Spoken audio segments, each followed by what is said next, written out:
This is the second time we have done For All Souls here at CCTV. But it's not the second time we've been in this space. This space has become second home to Zili because we play for the CCTV barbecue every year. So some of you may know that connection we have with this place. But last year I asked Susan if we could hold For All Souls here because it's become a second home for us. For Our Souls is an event that we've done 3 years now, and it's an event to bring us together in honoring the ancestral traditions that happen throughout November that celebrate those who've come before us and those we've lost. Some of us have been to Dia de los Muertos celebrations. Some of us know about Gede, which happens throughout the month of November and is celebrated in Haiti. And ours is an event to bring us all together to remember those who've come before us in our own families, and also that we know about and have been inspired by. So if you saw the Facebook event invite, we asked you to bring objects that you might want to place on our altar here. If you have them, please feel free to place your objects there, even if it's your thoughts of those loved ones that you have. I've drawn an image here, which is called a veve. This is to attract those that we want to remember, to tell them we remember you. We still need your spirit here. Even though we don't have you physically, we know that you are here with us. We feel you because we carry on your legacy. So there's another one out there. This one is for Zili. It's loosely based on Zili, Veve, and the one out there is for Legba, which is at the crossroads, the beginning. And the first song that we're going to play is Soleil. And this is a song that comes from Haiti and was recorded first by Emerald de Pradine Morse. She is a folkloric singer, now in her 90s, still with us, but has, because of her music, Zili Misik exists. So it's our arrangement with Isaura Oliveira, who's a master dancer and choreographer from Brazil. And she's going to bring us together with these African diasporic energies. Also, I want to say that usually the veve are drawn with cornmeal or flour. I've used some grits because those are my ancestors. So we will begin in about 30 seconds. Thank you.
Thank you.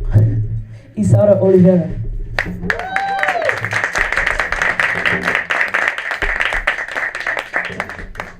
We're going to keep you in Haiti for a moment.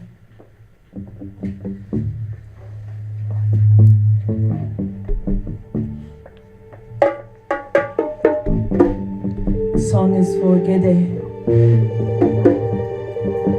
at the crossroads between the world that we can see and the world that we can't.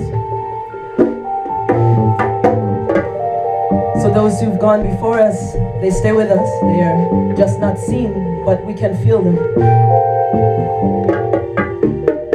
So one image of this is Gede as trickster, also wise.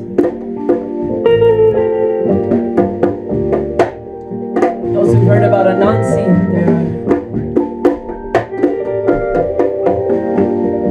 Gede is seen as the spider also. Gede, they're coming for me, and I need your help.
Thank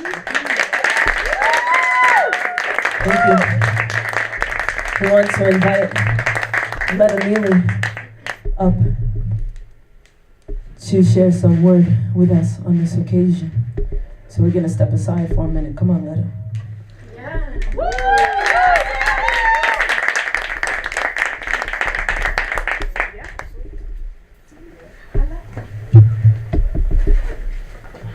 You want to be up front? You want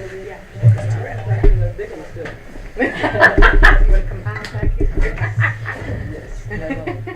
You want to stand? Absolutely. How y'all doing? All right.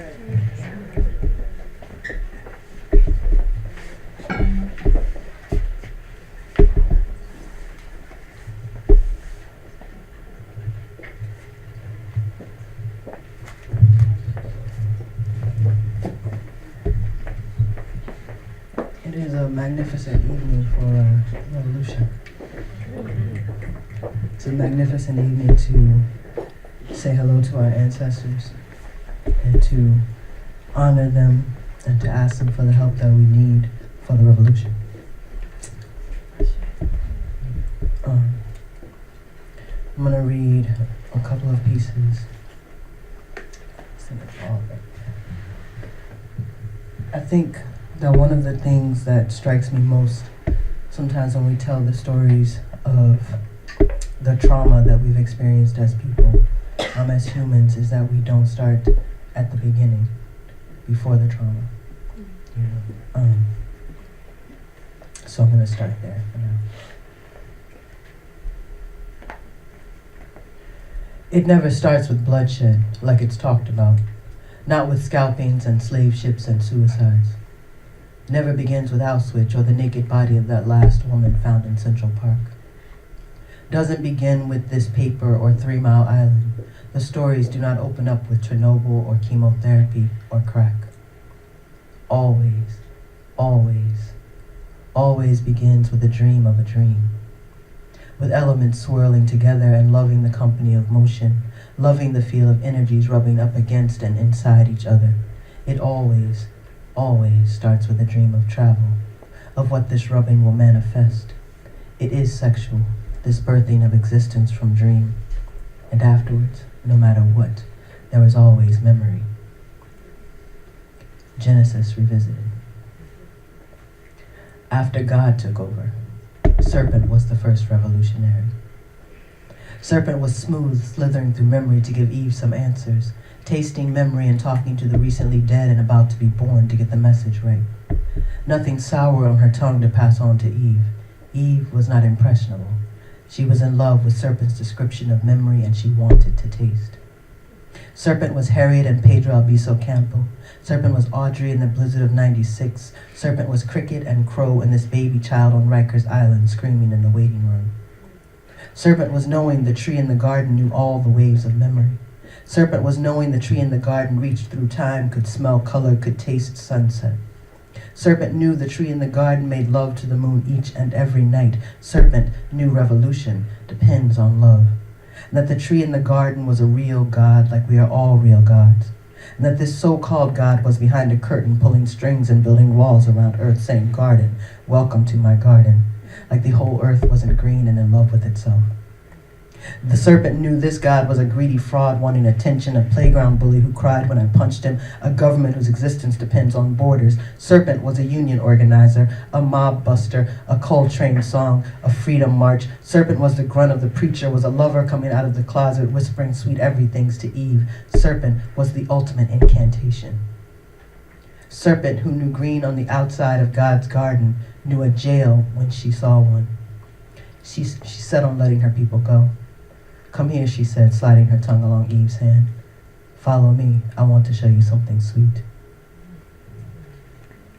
So I am from the Bible Belt. And then that happened. Y'all all right? Yeah. Again, like I've been thinking a lot. I'm from Indiana. I'm not just from the Bible Belt. I'm from the Buckle. And little known fact is at home well, let me just say, like, I used to be in Campus Crusade for Christ, on campus and stuff, and at home, all the people in India, they're really just nice people. Like, I really feel like I'm very fortunate to know that there is a part of the Christian religion that is just pure and beautiful and good in the people that I grew up with, right? Who just really did care for their neighbor, and that the politics of such things jack us up like the politics of all the kinds of religions end up doing, Having said that, this is called Hollering for a Memory as all these churches going up in flames. Because as much as I feel all of that, I also do feel the treachery and the sadness and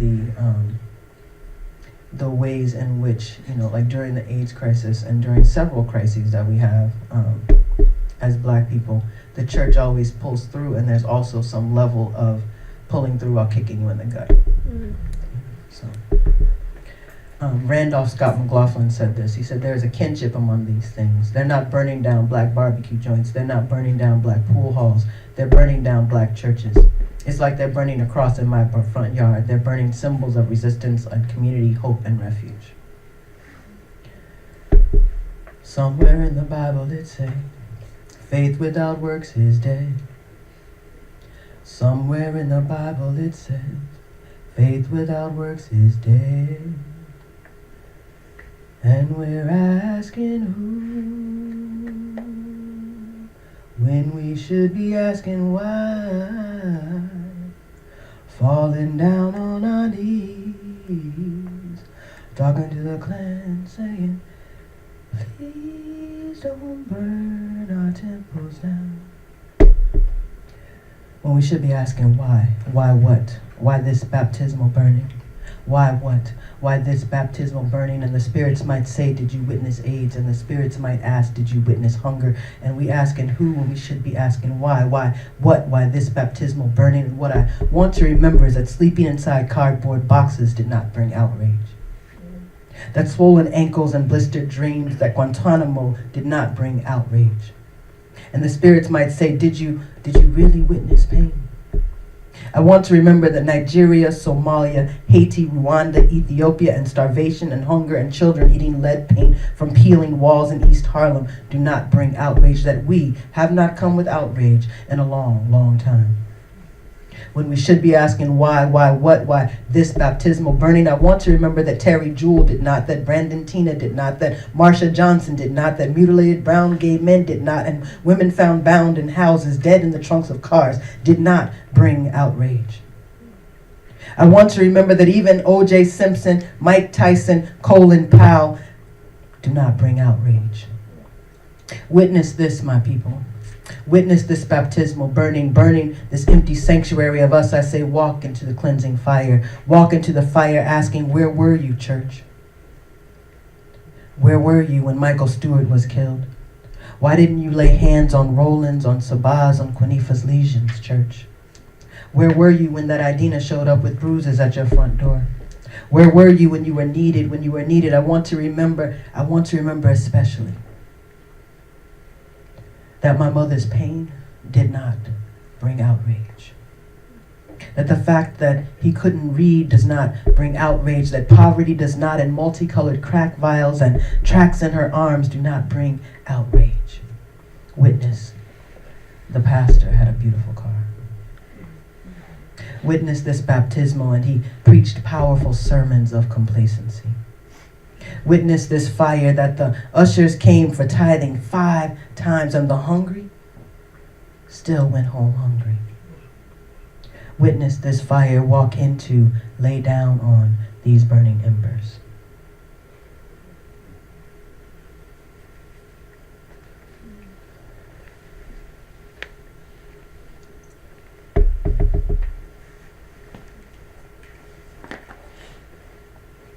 Y'all breathing?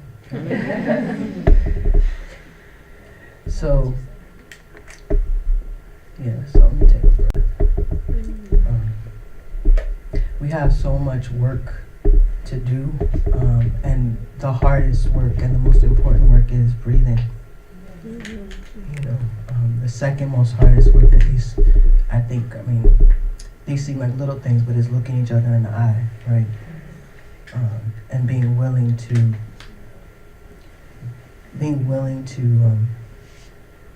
when your heart feels as hard as it can be and your mind feels as hard as it can be, to get soft, right?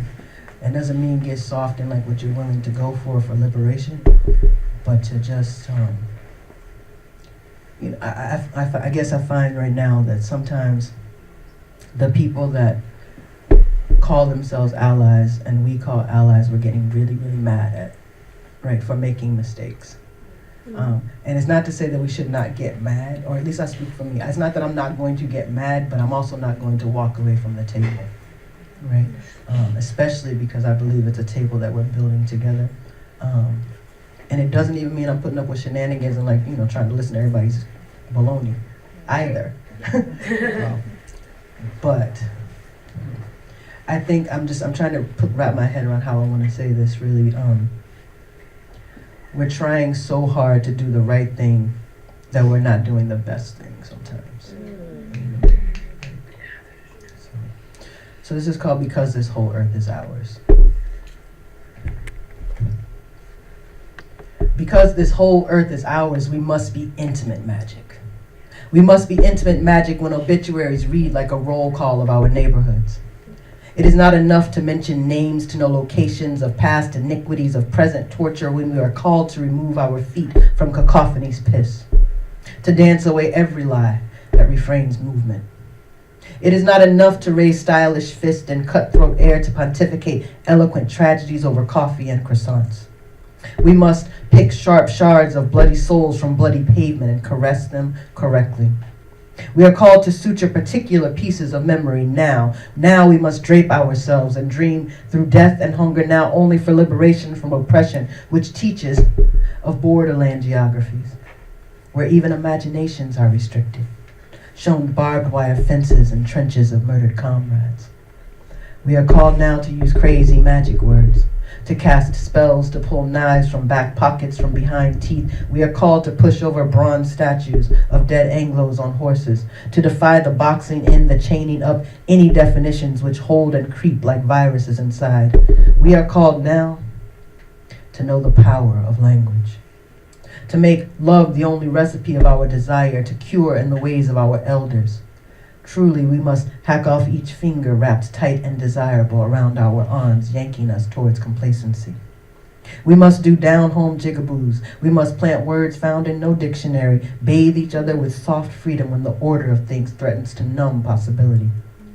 We must sing long-ass wordless wails, right there on sidewalks when we feel small and pactable. We must let them see our anger up close. For our tongues know songs to bring raindrops when they teach us these dry white seasons, and everything we give our energy to is prayer. I'm going to read one more.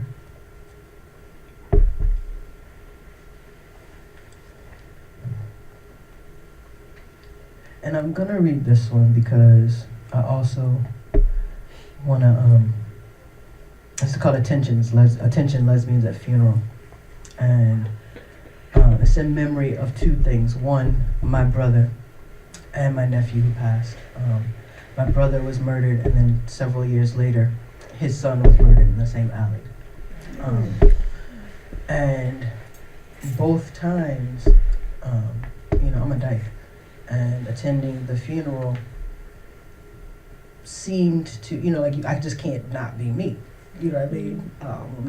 I can't and I won't. But at any rate, some people don't want to see what they see, and don't want to acknowledge just love and or mourning of love. Like all of those things.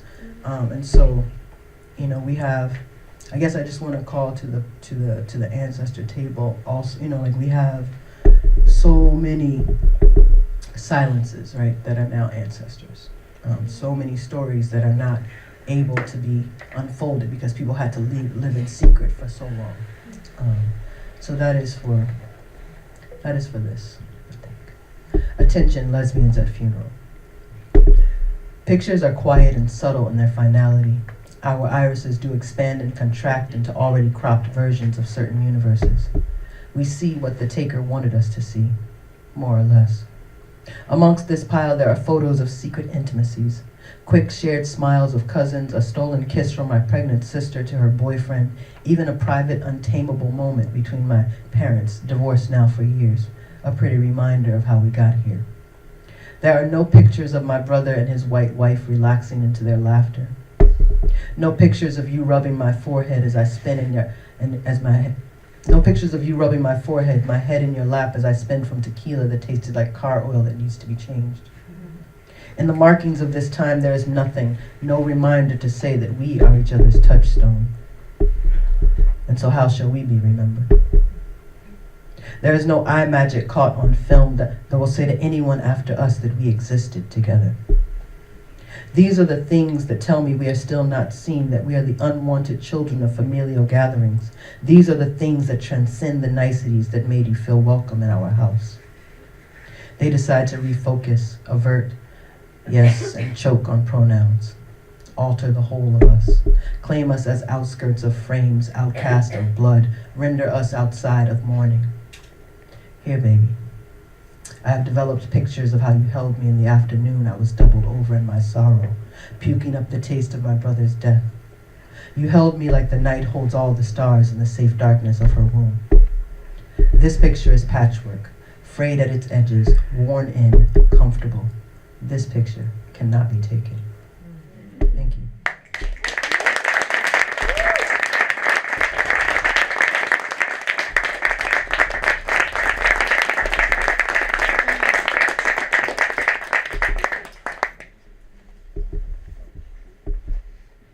Letta Neely, thank you very much, Letta. Bringing us together for the revolution, which we need Zili back for, please. We're going to continue with a song that is called I'm So Glad. My mom is here. I want to point out my mother here, Barbara Hudson. And for most of my life, my mother worked in historically black institutions. And in one of them, we lived in Tuskegee, Alabama. Y'all have heard of Tuskegee, Alabama, right? Oh, okay, all right. And you've heard of Tuskegee Institute, right? Oh, okay, all right, good. So, I was little when we lived there, maybe 11, 12, I was little. But I loved going to the halftime show at Tuskegee, and I still remember it, because they sang this song. So this song, which I only learned later was not really a halftime song, it was really a gospel song that was sung in church. But anyway, we won't go there. I knew it because we were at the football game every week. So I'm so glad.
Since before MLK was a holiday,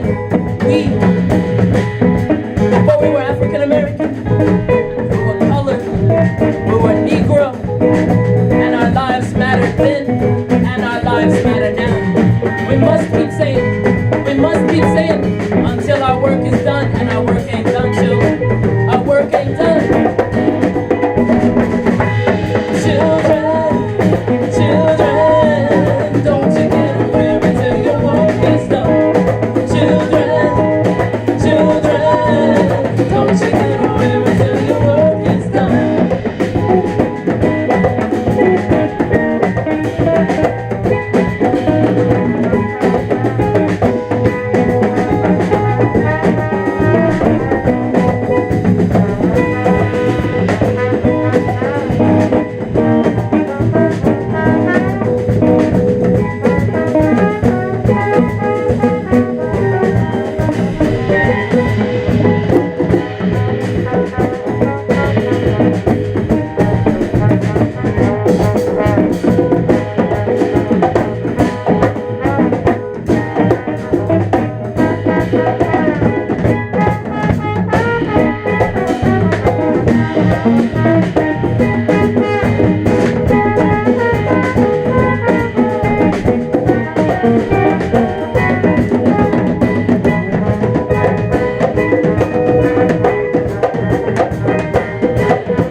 We're going from this into Stronger, and this is a song that Lexi Havlin brought to this band, and yet she hasn't played it for a little while, and we haven't played it for a little while, so we just gonna jam through it. Stronger, let's go.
Strive to defeat us.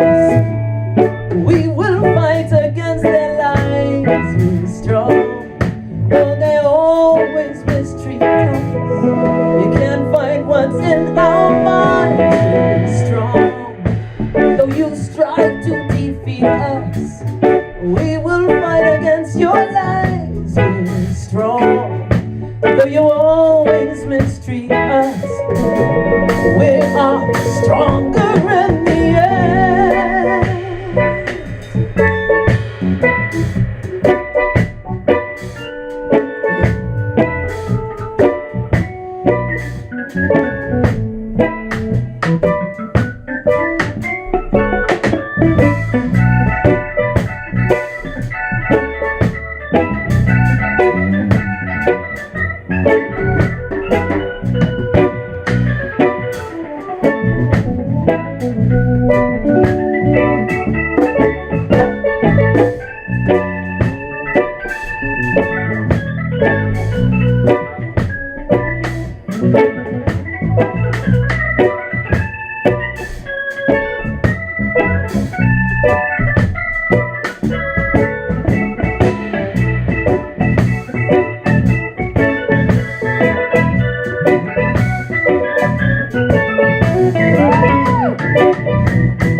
We're strong.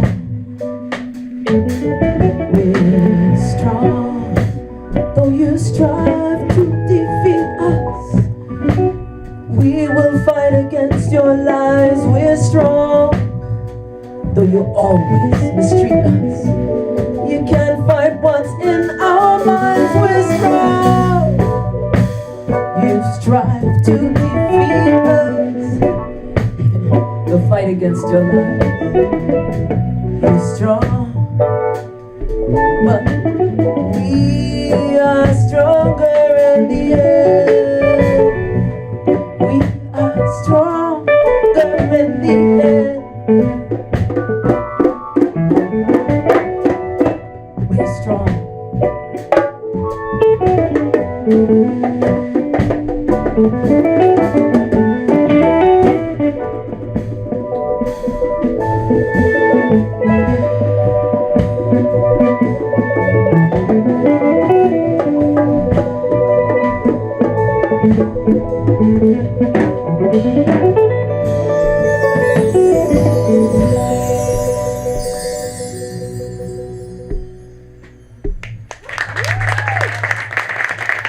All right.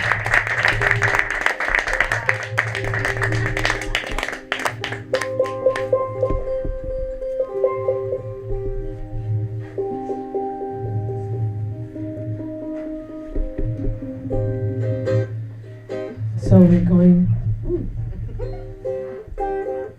from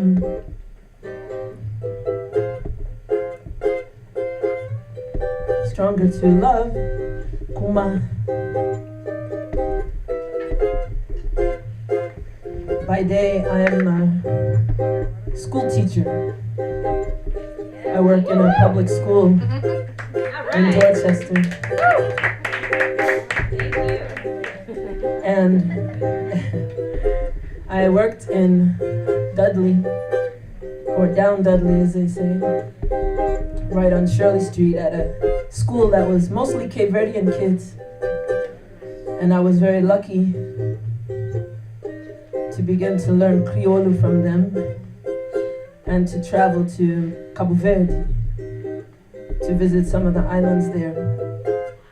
So I could experience what they experience. coming here and just being thrown in to a different culture, different language, and just expected to make it. So, this instrument, cavaquinho, comes from Cabo Verde, and this song is written in Criollo. The lyrics mean, how do I know that you love me? I can see it in your smile. How do I know that I love you? I can feel it in every beat of the drum. You can continue to search for love if you want to, but you know you've already found it.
Matabo sabe que llamo en contra amor.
This next song is about re-memory also. It's called Faria, and it's imagining what would it be like if we could actually remember where we met before. We know it was lifetimes before, but where? Where were we? When were we? Who were we? Faria is that story.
would speak to you in our language, but I can't remember how to shape my tongue.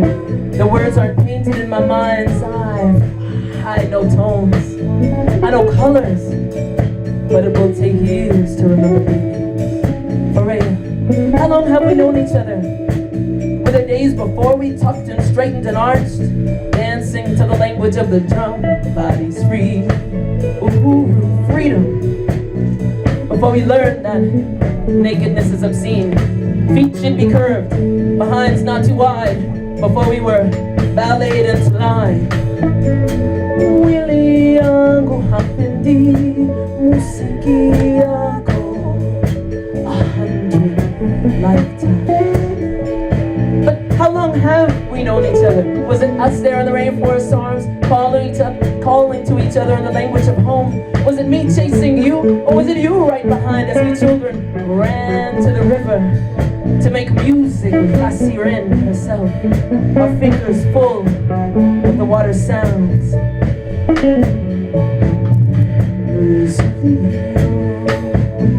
Before we learned how our laughter could land us a bullet through our hearts, we were at home, salama, at peace.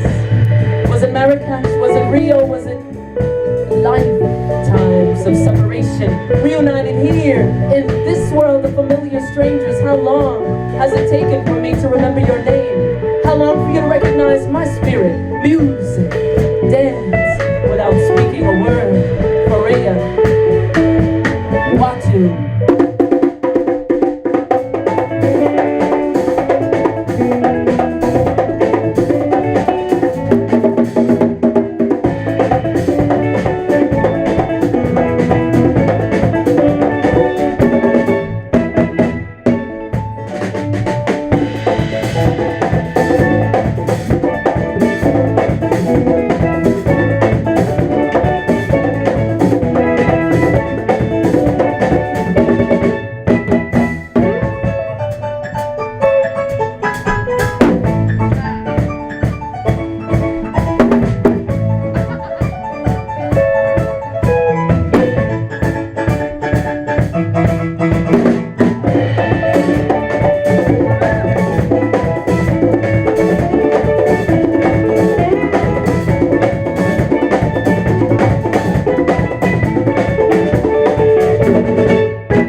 then I think we might need some jadi in our lives.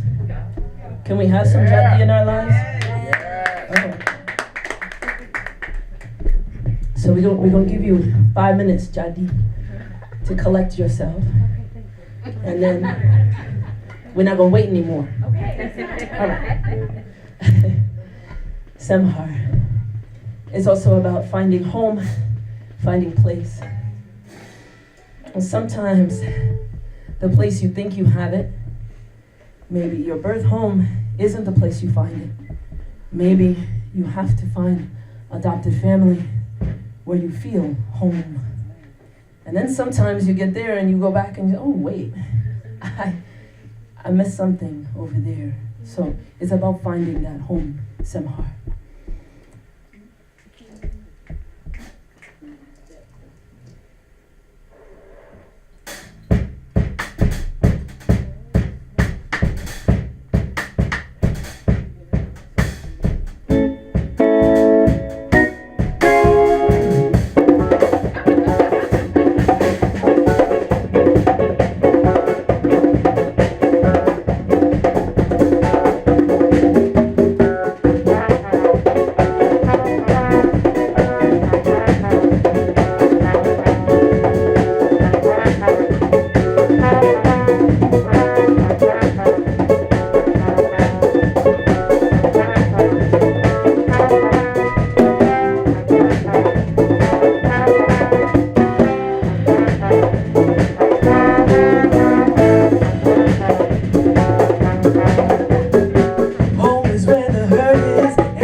Every day, home is where the hurt is, hate is where the love is. Such a thin line we cross every day. At home,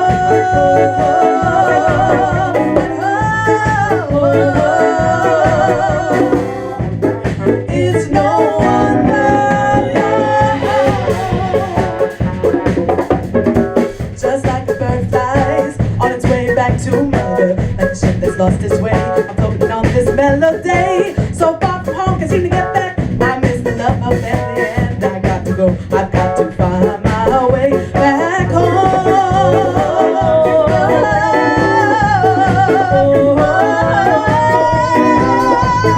It's no wonder.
Talk Lexi.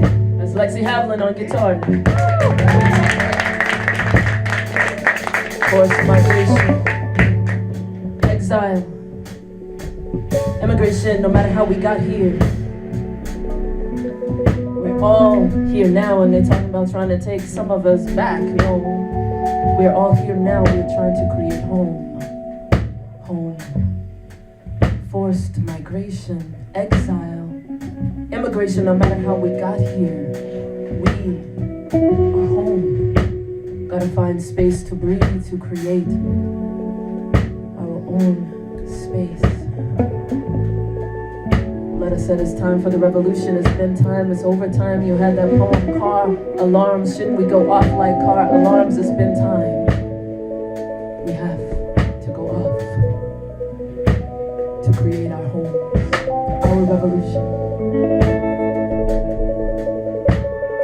It's no wonder you're home. You're home. I'm home. It's no wonder you're home.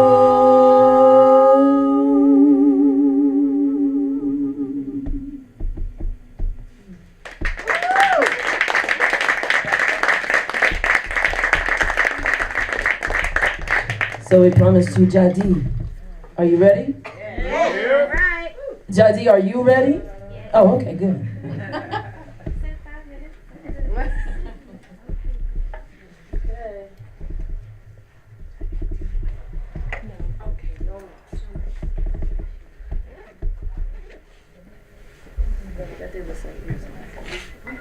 How y'all doing? All right. Okay. I need y'all to call on your ancestors real quick, get them to fill your throats. How y'all doing? All right. We're gonna work on that. On the count of 3, I need everybody, please, from like the bottom of your belly, to yell out your name. Okay? Whatever that name may be on today. You can change it if you like. I don't really know the difference, so it's up to you. But on the count of 3, everybody's gonna say their own name. Or you can say like your mama's name or something if that's what you're feeling. All right? 1, 2, 3. Yes! Oh, y'all can say your names, but not hello. All right. All right. My mother named me Janea Dianya, and this piece is titled "Our Mamas Named Us." I wonder if when our mamas named us, they knew we would change our names to fit the stage. That when they taught us to spell, we would write love letters for breaking hearts, and that when we learned how to talk, we would speak for the silent masses. I wonder if when they watched us walk, they could see us dancing to the music in our hearts, and if when they heard us laugh, they could testify to the passion in our throats. I wonder if when they held our hands, they could sense our powers to heal. I wonder if when our mamas saw us cry, they knew then the emotions that we would personify. If when they witnessed our frustrations, they predicted that we'd be able to transform that into determination. I wonder if when they fed us, they realized we'd have a hunger that can't be satisfied, and that when they encouraged us, we'd be amongst those to be memorialized. I wonder if when our fathers left us, they realized that they were leaving behind legacies with bedtime stories of neglect and mismemories, but I wonder if when our mamas watched us sleep, they knew the colors our dreams would keep. I wonder if when they chastised us, they knew that they were shifting strength. When they corrected us, they were knitting knowledge. When they loved us, they were curating confidence. When they hugged us, they were harvesting humility. When they protected us, they were forbidding fear. And when they smiled at us, they were perpetuating peace. I wonder if when they celebrated our individuality, if they knew that they were initiating creativity. And when they applauded us, they were mobilizing mobility. I wonder if when they demonstrated care, they knew that we would own the means by which to provide it. And that when they taught us our history, we'd be willing and able to rewrite it. Pulling power and peace from all this war and rage, yes. I cannot help but wonder if when my mama named me, she knew I would change my name to fit this stage.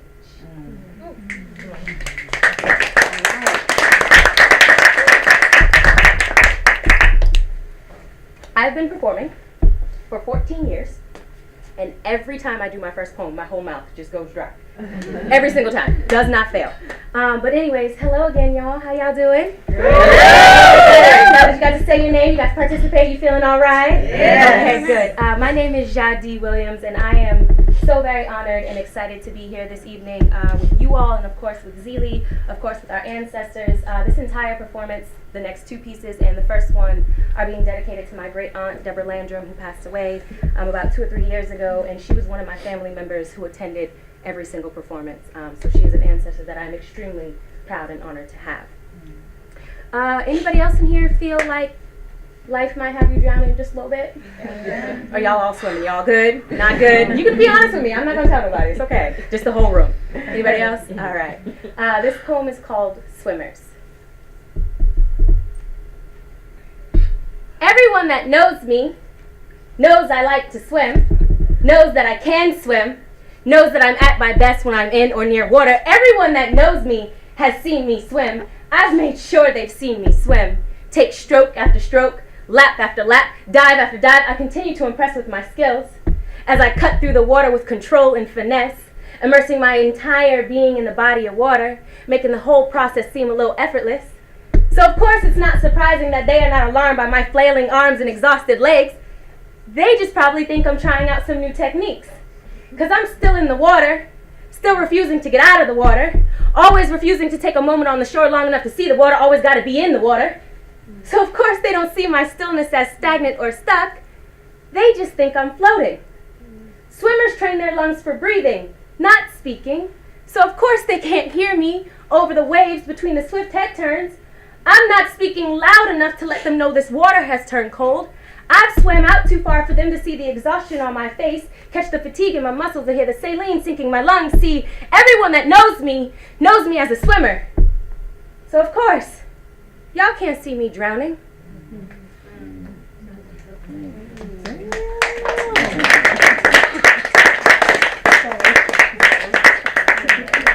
Y'all still feel like you're swimming? Sure.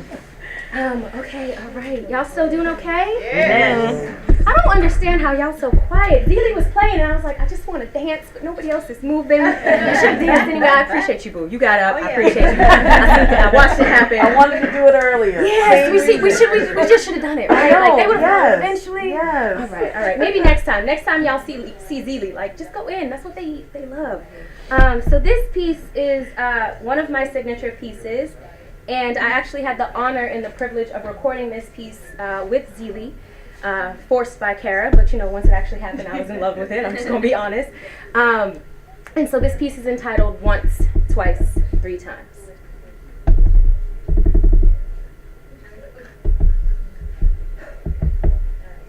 Once, twice, three times the minority. Not considered a whole person, let alone a citizen or intellectual worthy of their majority. See, their rules, their laws, their freedoms didn't apply to me, and when they spoke of equality, they weren't referring to me. They told me I didn't have a voice and that if I did, it would be rejected. Told me I didn't have a choice because it was being cast in shadows, subjected by their pride, fears, and desire to control anything unlike them.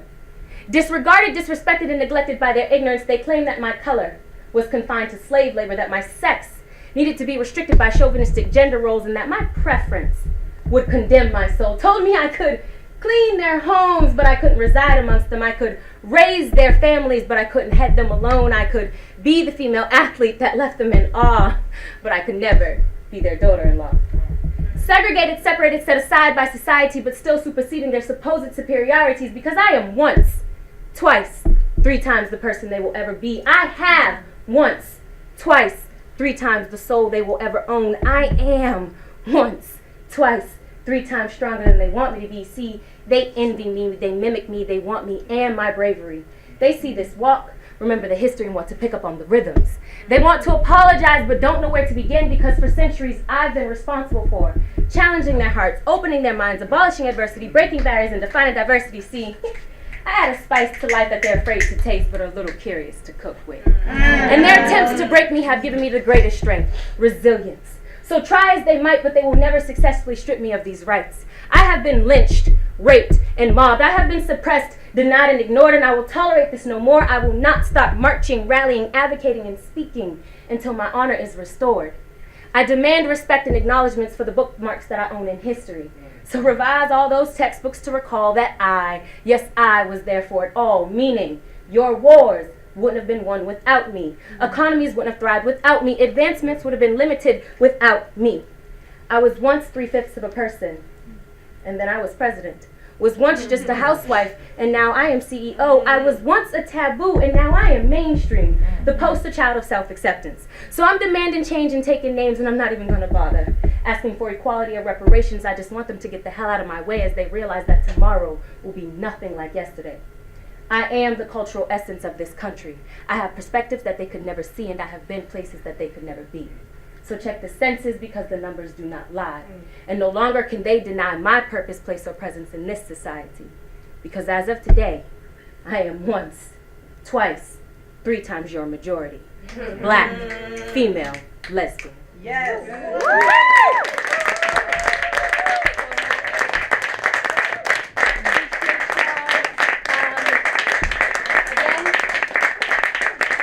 My name is Jadi Williams, born and raised right here in Boston. Poetry, obviously spoken word poetry, expressing myself and my truth is my passion. It's what I live for and live by. If you all want to see my work again, you can follow me on Facebook, JHA, capital letter D. Williams is my last name. You can also find me on Instagram. And lastly, I host an open mic every second Thursday of the month at the Milky Way in Jamaica Plain. If you did not catch any of that, come get a hug and all that information. Thank you all so much.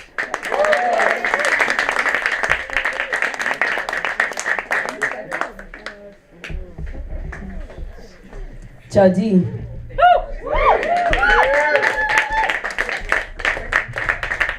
So we're gonna play just maybe a couple more songs for you, and then we're gonna turn it over to DJ Y Sham, who is here to. Hopefully, you're gonna get up for her, cause y'all ain't trying to dance.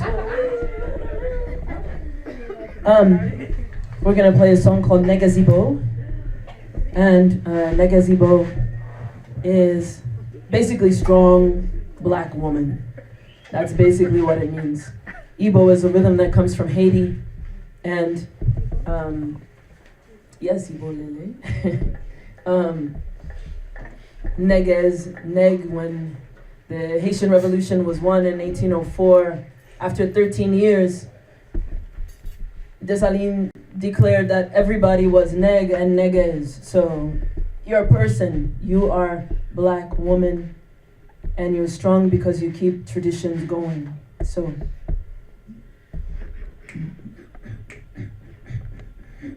let's go.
Never knew she had one at all. Your walk tells the tale. The blues, funk, oops, jazzy soul, all in one. African.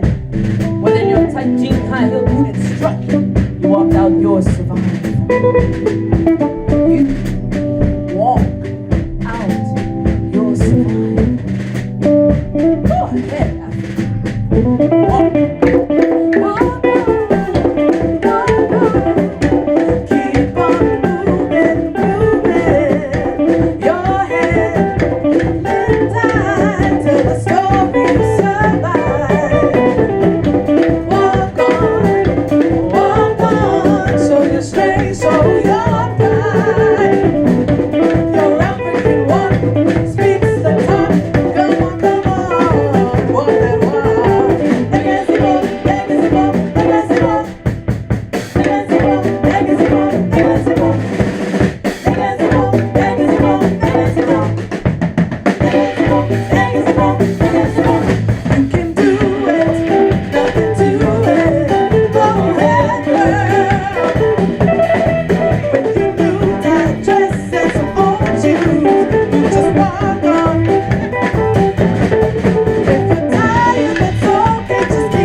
I tried. Come on, y'all.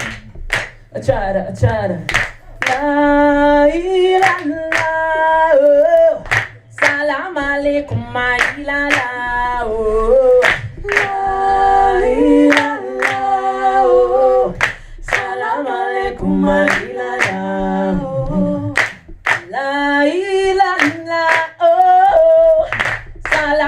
alaikum ilala. Oh, la ilala.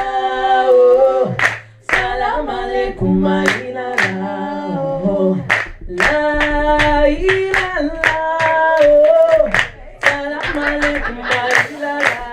Oh, la ilala. Oh, salam alaikum ilala.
some cane because that's just in memory of another ancestor who is Andre Tanker from Trinidad and Tobago.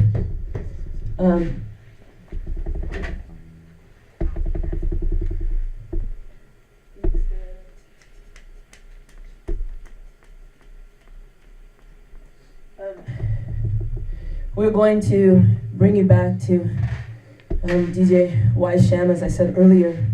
Those of you who missed the announcement when we first started, the food out there is for you. I noticed there's a lot of it out there. So please eat, take some with you before you go. So yeah, you want to come, we're gonna leave it to you in about 2 minutes. I want to also explain the Veve that are here. There is another one outside that people have stepped very carefully over. Mess it up, please, step in it. You are supposed to step in it to honor those who have come before. So remember them and step right on it. Isaura Oliveira would like you to know that she's having an yoga tomorrow, a workshop tomorrow in Four Corners. And you can find the information about it on Facebook. If you're interested, I will be happy to give you more information about that. I also want to say thank you again. Susan, thank you so much for having us here for All Souls. We're grateful for this space and for this home. Thank you. I'm not kicking you out. I'm just trying to make sure I remember to say thank you. I also want to say that this is a fundraiser.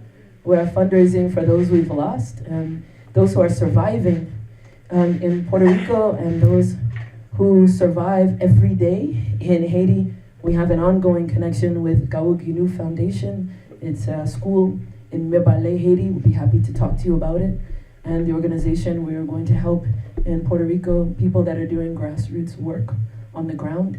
Every bit of money that you have given today is going towards that. It's not paying the band. The band is being paid by me, so you don't have to worry about any money that you have put down there going into my pocket or to buy any of us ice cream. So, I like ice cream.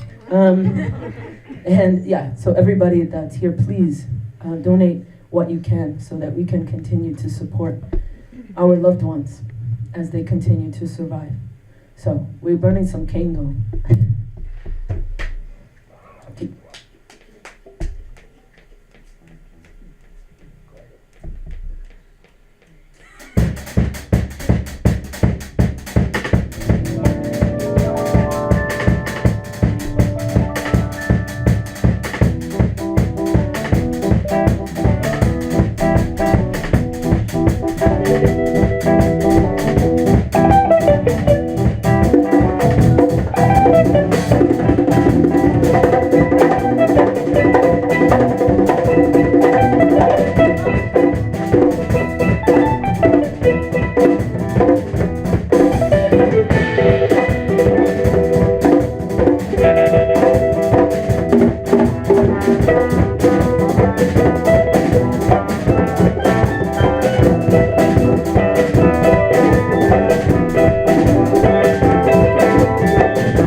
Thank you. We can move our seats back. We can stretch out a bit. Please eat some food. Please commune. Please, please, please. Come up and say hi. Give Chadi a hug. I think she asked for that.